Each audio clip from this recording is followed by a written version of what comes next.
ਅੱਜ ਤਰੀਕਾ ਕੀ ਲੱਭ ਰਹੇ ਹਾਂ ਅਸੀਂ ਉਹਦਾ? ਆਂਤਰਿਕ, ਅੰਤਰਮੁਖੀ। ਗੱਲ ਕਿੱਥੋਂ ਸ਼ੁਰੂ ਕਰੀਏ? ਪਰਿਵਾਰਾਂ ਤੋਂ। ਜਦੋਂ ਅਸੀਂ ਪਰਿਵਾਰਾਂ ਨੂੰ ਗੁਰਮਤ ਨਾਲ ਜੋੜ ਪਾਵਾਂਗੇ, ਮਾਤਾ ਪਿਤਾ ਨੂੰ ਗੁਰਮਤ ਨਾਲ ਜੋੜ ਪਾਵਾਂਗੇ, ਜਦੋਂ ਮਾਤਾ ਪਿਤਾ ਗੁਰਮਤ ਨਾਲ ਜੁੜਨਗੇ ਤੇ ਛੋਟੇ ਬੱਚੇ ਆਪਣੇ ਆਪ ਜੁੜਨਗੇ। ਜਦੋਂ ਛੋਟੇ ਬੱਚੇ ਜੁੜ ਗਏ ਤੇ ਉਹਨਾਂ ਤੇ ਬਾਹਰ ਦਾ ਅਸਰ ਨਹੀਂ ਹੋਏਗਾ। ਤੇ ਗੱਲ ਨੂੰ ਅੱਗੇ ਤੋਰਨ ਲਈ ਭੈਣ ਜੀ ਆਪ ਜੀ ਨਾਲ ਸਾਂਝ ਕਰਨਗੇ ਜੀ।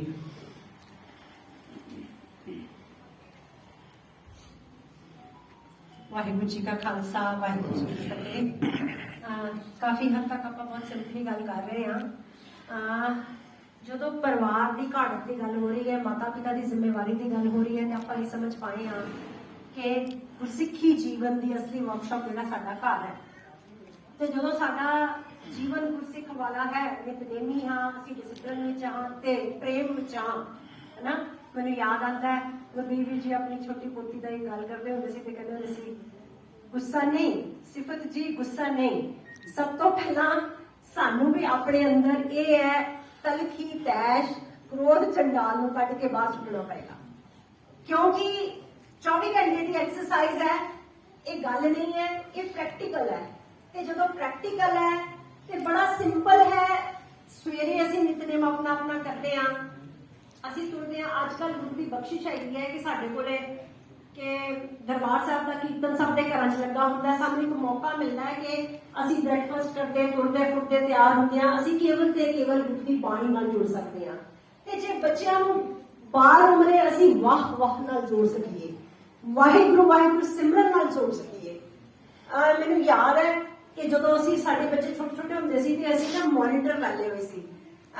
ਮੈਚ ਆਉਂਦੇ ਸੀ ਤੇ ਬੱਚਿਆਂ ਨੂੰ ਸਿਮਰਨ ਅਭਿਆਸ ਕਰਾਉਣ ਲਈ ਨਾ ਮੋਨੀਟਰ ਫੜਾ ਦਿੰਦੇ ਸੀ। ਸਿਮਰਨ ਕਰਨਾ ਕਿੰਨੀ ਵਾਰੀ ਕਰਨਾ, ਮੈਚ ਜਿਤਾਉਣਾ, ਬੱਚਿਆਂ ਨਾਲ ਐਕਸਰਸਾਈਜ਼ ਕਰਨੀ ਹੁੰਦੀ ਸੀ। ਮੈਚ ਜਿਤਾਉਣਾ ਤੇ ਸਿਮਰਨ ਕਰਨਾ ਵੱਧ ਤੋਂ ਵੱਧ। ਉਹ ਬਾਬਾ ਫਰੀਦ ਵਾਲੀ ਗੱਲ ਹੈਗੀ ਹੈ, ਗੁੜ ਦੀ ਢੇਲੀ ਵਾਲੀ ਗੱਲ ਹੈਗੀ ਹੈ। ਉਸੇ ਤਰੀਕੇ ਨਾਲ ਤੇ ਮੇਰੇ ਸਾਹਿਬ ਕਹਿੰਦੇ ਜੇ ਅਸੀਂ ਘਰ ਵਿੱਚ ਗੁਰਸਿੱਖ ਮਾਤਾ ਪਿਤਾ ਬਣ ਪਾਈਏ ਨਾ ਤੇ ਮੇਰੇ ਸਾਹਿਬ ਦੀ ਬਖਸ਼ਿਸ਼ ਦੱਸੋ।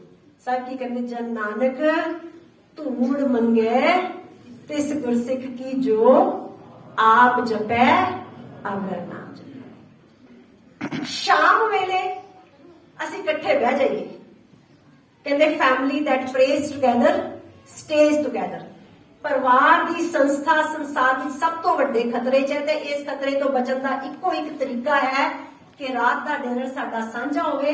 ਤੇ ਮੇਰੇ ਪਿਤਾ ਜੀ, ਮੇਰੇ ਫਾਦਰ ਲਾ ਕਹਿੰਦੇ ਹੁੰਦੇ ਸੀ, ਅੱਜ ਦੀ ਕੌੜੀ ਗੱਲ ਕੱਲ ਅੱਗੇ ਨਹੀਂ ਲੈ ਕੇ ਜਾਣੀ, ਅੱਜ ਦਾ ਕਚਰਾ ਅੱਜ ਹੀ ਮੁਕਾਉਣਾ ਹੈ। ਜੇ ਕਿਸੇ ਨਾਲ ਕੋਈ ਗੁੱਸਾ ਕਰਿਆ ਤੇ ਰਾਤ ਨੂੰ ਹੀ ਖਤਮ ਕਰ ਲੈਣਾ ਹੈ। ਬੱਚਿਆਂ ਨਾਲ ਝੂਠ ਨਹੀਂ ਬੋਲਣਾ।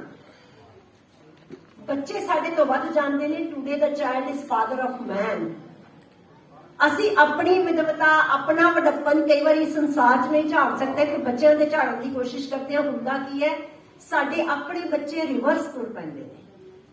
ਇਸ ਸਮਾਜ ਵਿੱਚ ਬਹੁਤ ਜ਼ਿਆਦਾ ਹੋ ਰਿਹਾ। ਇਹ ਰਿਵਰਸਤਾ ਨੂੰ ਖਤਮ ਕਰਨ ਲਈ ਪ੍ਰੇਮ ਵਿੱਚ ਆ ਜਾਈਏ।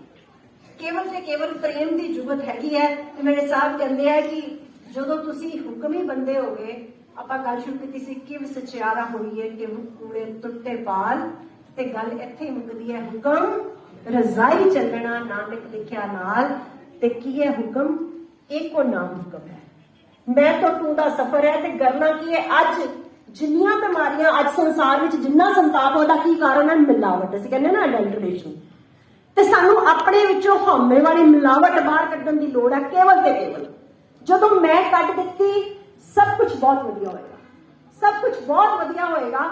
ਸਾਡੇ ਬੱਚੇ ਵੀ ਆਗਿਆਕਾਰੀ ਬਣਨਗੇ। ਤੇ ਜਦੋਂ ਗੁਰੂ ਦਾ ਹੁਕਮ ਮੰਨ ਲਿਆ, ਫਿਰ ਗੁਰੂ ਸਾਹਿਬ ਕਹਿੰਦੇ ਪ੍ਰਭ ਕੀ ਆਗਿਆ ਆਤਮ ਹਿਤਾਵੇ ਜੀਵਨ ਮੁਕਤ ਸੋ ਕਹਾ। ਸਿੱਖ ਧਰਮ ਵਿੱਚ ਆਪਾਂ ਇਸ ਨੂੰ ਵੇਖਿਆ ਹੈ। ਵੇਖਿਆ ਅੱਜ ਸੰਸਾਰ ਨੂੰ ਕਿਸ ਨਜ਼ਰ ਦੀ ਲੋੜ ਹੈ? ਗੁਰਸਿੱਖ ਦੀ ਭਾਈ ਕਨਈਆ ਵਾਲੀ ਨਜ਼ਰ ਦੀ ਲੋੜ ਹੈ। ਨਾ ਕੋ ਬੈਰੀ ਨਾ ਹੀ ਬੇਗਾਨਾ, ਸਗਲ ਸੰਗ ਹਮਕੋ ਬਣਾਈ। ਪਰਿਵਾਰ ਤੋਂ ਪ੍ਰਚਾਰ ਲੈ ਕੇ ਤੁਰਨਾ ਹੈ ਨਾ, ਫਿਰ ਪ੍ਰਸਾਰ ਕਰਨਾ ਹੈ ਨਾ।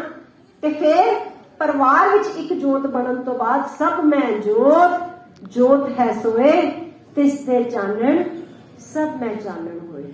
ਜਦੋਂ ਮਨ ਵਿੱਚ ਦੁਆਸ਼ ਆਇਆ, ਉਦੋਂ ਆਪੇ ਨਾਲ ਸਵਾਲ ਕਰਨਾ, ਉਦੋਂ ਆਪੇ ਨੂੰ ਸਾਧਨਾ, ਤੇ ਉਦੋਂ ਵਾਹ ਵਾਹ ਦੇ ਸਿਮਰਨ ਨਾਲ ਪੂਰੀ ਜੁੜਨਾ। ਅਸੀਂ ਕੇਸ ਦੀ ਹੋਰ ਪ੍ਰੈਕਟਿਸ ਕਰਨੀ ਹੈ, ਭਾਈ ਕਨਈਆ ਵਾਲੀ ਨਜ਼ਰ ਪੜਨੀ ਹੈ, ਨਾ ਕੋ ਬੈਰੀ ਨਾ ਹੀ ਬੇਗਾਨਾ ਸਗਲ ਸੰਗ ਹਮ ਕੋ ਬਣ ਆਈ। ਤੇ ਜੇ ਸੰਸਾਰ ਦੀ ਪਦਵੀ ਦੀ ਗੱਲ ਆਵੇ ਤੇ ਫਿਰ ਨਵਾਬ ਕਪੂਰ ਸਿੰਘ ਨੂੰ ਯਾਦ ਕਰ ਲੈਣਾ ਹੈ। ਇੱਥੇ ਸਿਮਰਨ ਦੇ ਨਾਲ ਸੇਵਾ ਦੀ ਬਹੁਤ ਵੱਡੀ ਬਾਤ ਹੈ। ਇਸ ਧਰਤੀ ਤੇ ਜਦੋਂ ਸੰਸਾਰ ਦੇ ਧਰਮਾਂ ਨੇ ਸੇਵਾ ਕਰਨ ਵਾਲੇ ਨੂੰ ਸ਼ੂਦਰ ਕਹਿ ਕੇ ਉਹਨਾਂ ਤੇ ਜ਼ੁਲਮ ਕੀਤਾ ਸੀ, ਤੇ ਮੇਰੇ ਸਾਹਿਬ ਨੇ ਉਲਟੀ ਗੱਲ ਨਿਭਾ ਕੇ ਕੀ ਕੀਤਾ ਸੀ? ਮੇਰੇ ਸਾਹਿਬ ਨੇ ਸੇਵਾ ਕਰਨ ਵਾਲਿਆਂ ਨੂੰ ਨਿਮਾਣਿਆਂ ਦਾ ਮਾਣ, ਨਿਤਾਣਿਆਂ ਦਾ ਤਾਣ, ਨਿਉਟਿਆਂ ਦੀ ਓਟ, ਨਿਆਸਰਿਆਂ ਦਾ ਆਸਰਾ ਗੁਰੂ ਅਮਰਦਾਸ ਬਣਾ ਦਿੱਤਾ ਸੀ। ਮੇਰੇ ਪਾਤਸ਼ਾਹ ਨੇ ਉਹ ਭਾਈ ਜੇਠਾ ਯਤੀਮ ਬਾਲਕ ਨੂੰ ਬੈਠਾ ਸੋਧੀ ਪਾਤਸ਼ਾਹ ਰਾਮਦਾਸ ਸਤਿਗੁਰੂ ਕਹਾਵੇ ਬਣਾ ਕੇ ਸਮੁੱਚੇ ਸੰਸਾਰ ਵਿੱਚ ਉਸ ਦੀਆਂ ਬਖਸ਼ਾਂ ਦਾ ਪ੍ਰਵਾਹ ਚਲਾਇਆ।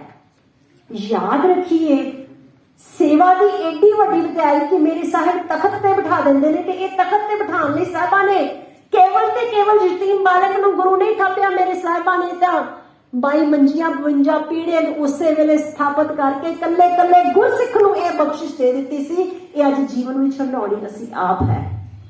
ਫਿਰ ਕਸਵੱਟੀ ਤੀਸਰੀ ਭਾਵਾਂ ਸੱਚ ਦੀ ਹੋਵੇ, ਜਿਸ ਦੀ ਗੱਲ ਵੀਰ ਜੀ ਬਾਰ-ਬਾਰ ਕਹਿੰਦੇ ਆ।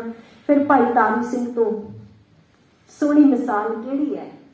ਜੀਵਨ ਦੀ ਕਸਵੱਟੀ ਤੇ ਗੁਰਸਿੱਖੀ ਦੀ ਕਸਵੱਟੀ ਦੀ ਬਾਤ ਹੋਵੇ ਤਾਂ ਫਿਰ ਮੇਰਾ ਸਿਰ ਜਾਵੇ ਤਾਂ ਜਾਵੇ, ਮੇਰਾ ਸਿੱਖੀ ਸਿਦਕ ਨਾ ਜਾਵੇ। ਤੇ ਅੱਜ ਵੱਡੀ ਵਧਾਈ ਹੈ, ਸਮੇਂ ਦੇ ਨਾਲ ਨਾਲ ਪ੍ਰਚਾਰ ਦੇ ਤਰੀਕੇ ਬਦਲ ਰਹੇ ਨੇ। ਅੱਜ ਸਿੱਖ ਧਰਮ ਦੇ ਪ੍ਰਫੁੱਲਤ ਹੋਣ ਦਾ ਸਿਖਰਲਾ ਸਮਾਂ ਹੈ, ਕਿਉਂਕਿ ਸਾਇੰਸ ਦੀ ਕਸਵੱਟੀ ਤੇ ਤੁਸੀਂ ਪੂਰੇ ਹੋ। ਅੱਜ ਸਾਨੂੰ ਮੀਡੀਆ ਦਾ ਇਸਤੇਮਾਲ ਕਰਕੇ ਅੱਜ ਸੰਸਾਰ ਸੱਚ ਦੀ ਖੋਜ ਵਿੱਚ ਤੁਰੇ। ਗੁਰੂ ਦੀ ਬਾਣੀ ਦੀ ਗੱਲ ਅੱਜ ਸੰਸਾਰ ਲੈ ਕੇ ਮੋਟੀਵੇਸ਼ਨ, ਮੈਡੀਟੇਸ਼ਨ ਨਾਲ ਇੰਨੇ ਪੈਸੇ ਕਮਾ ਰਿਹਾ ਸੰਸਾਰ ਅਲੱਗ-ਅਲੱਗ ਥਾਵਾਂ ਤੇ।